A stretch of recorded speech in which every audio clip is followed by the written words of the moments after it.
Canada is home to a very large Tamil community, and like every ethnic group, this community has had its share of issues.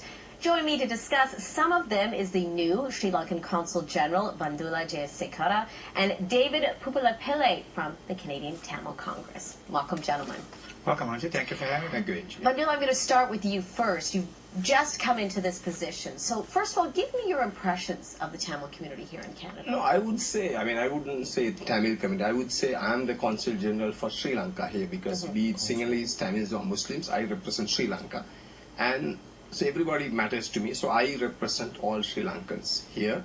And that's my main thing because that's very important for me. I don't want to be divisive and say Tamils, Muslims, Malays, bogus. So then what are your impressions of this community that you're representing? No, I would say it's really, we can really work together, reach out, because if you take the Sinhala and Tamil New Year, we share the same New Year. There's so much of similarity.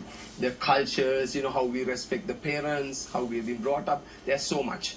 Which is, and another thing is I must tell you that Tamils, Sri Lankan Tamils, you have Indian Tamils and Sri Lankan Tamils, and they're wonderful people and very cultured. But what is unfortunate right now is, I will never blame all Sri Lankan Tamils. There's always, I'm saying, back home, there's an issue of terrorism.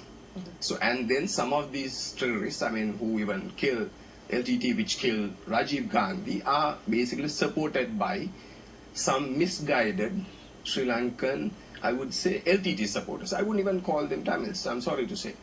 That's... On that topic, though, and both of you have been keeping an update on what's happening in the news, a recent RCMP report that was released talked about, and they alleged that the World Tamil Movement was allegedly a front for the LTTE, collecting funds here.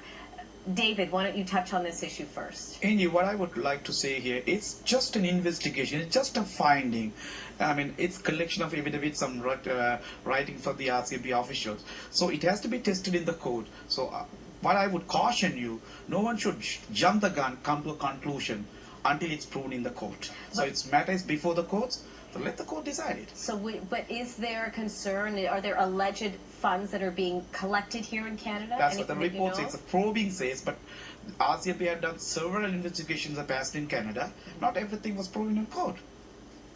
Bandula? I would say that is ridiculous now. So if you look back, this is a report which was done in 2000. This is a very classified report which gives about the front organizations, and you don't need anything else. You just read Stuart Bell's book of Cold Terror, how these fundings have been collected.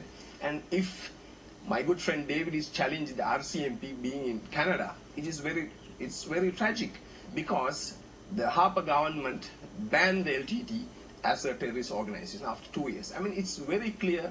The LTTE leader, who's known as the most ruthless terrorist leader in the world, sends a letter to these people. And there are lots of front organizations. I can show you in this book, how many front organizations which has.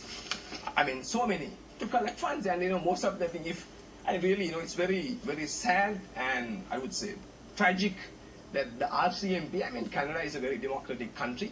And what certain people these terror groups are doing is using Canada and discrediting Canada and collecting funds. That's sad. And challenging RCMP, Royal Canadian Mounted Police. We are not challenging RCMP. When compared to Sri Lankan corrupt police forces, RCMP are angels. They are one of the finest police forces in the world.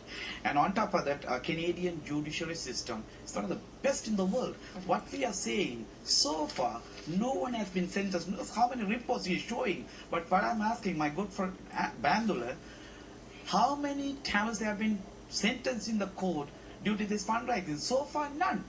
That's the bottom line. Okay, so hold on a second. So we can go on and on about this, but can we look at the bigger issue? How is this affecting the community when you have these allegations, when you have these stereotypes? David? As Bandula puts it, he talks about the volumes and volumes of books and that and this.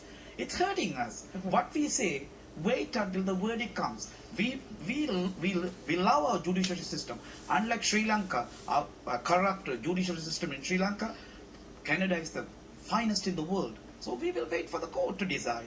So we don't want to jump our guns. So until then, everybody is innocent until proven guilty.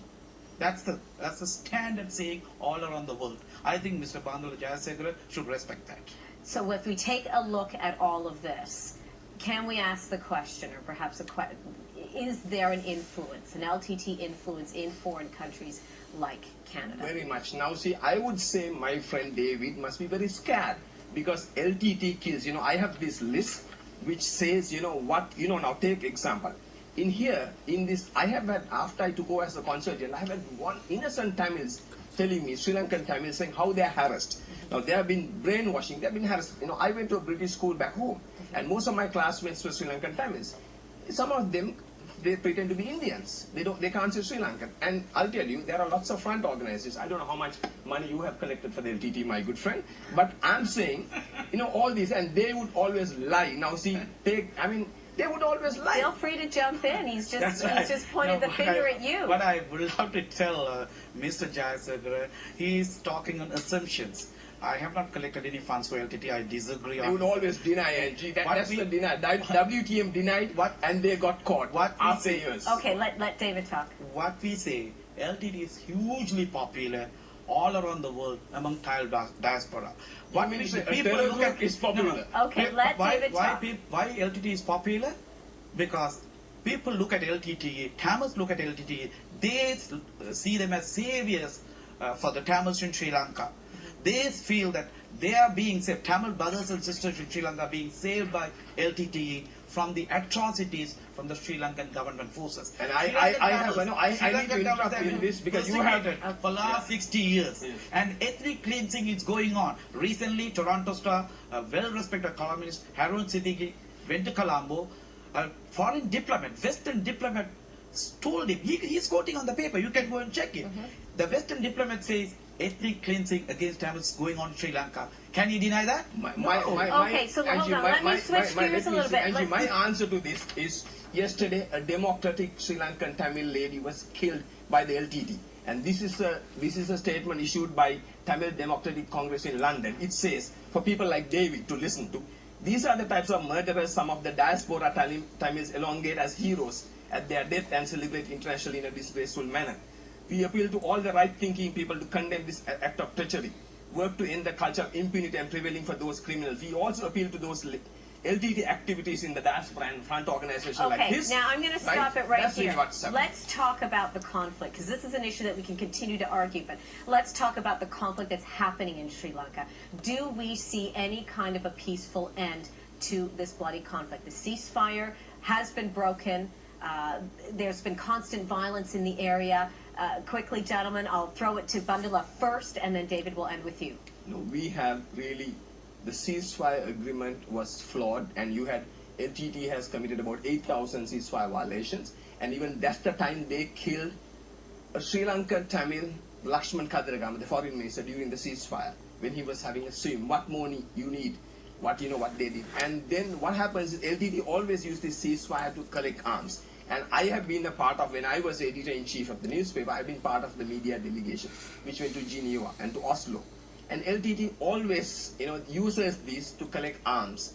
But what is happening, that is really what happening. And then why, since we are doing this in Toronto and in Canada, I want to say what is really happening there is, people like David and his friends and front organizations collect money and send this money to buy arms to kill people back there. That's what's happening. Okay, David, I'm going to let you answer and wrap things up. Ceasefire agreement, during the ceasefire agreement, 5 parliamentarians from the Tamil side have been assassinated. It was proven well beyond doubt they were assassinated by paramilitaries. My brother-in-law, who knows, Bandul knows him very well, Dharmatnan Sivaram, very respected journalist, he was abducted right in front of the police station and killed by a paramilitary. Who killed all of these people? Government forces. First of all, government of Sri Lanka and their officials like Bandula have to admit there is an issue in Sri Lanka, that is an ethnic issue. Tamils have been persecuted and there's a genocide going on against Tamils in Sri Lanka. Until they accept it, it's very hard to find solutions. I really invite people like David to come with me to Sri Lanka and see, then being in the cushy climes of Canada, come with me, David. Gentlemen, this is obviously a debate that could be ongoing, considering just talking to the two of you. looking at the conflict in Sri Lanka, it's going to take quite a bit of time. But I do want to thank both of you Thank for you very coming in much. and giving me your thoughts. It's He's been my quite friend, but a he's discussion. Very misled. That's my. Thank you very That's the much. problem. Stay tuned for more news here on Omni News South Asian Edition. We'll see you back here after the break.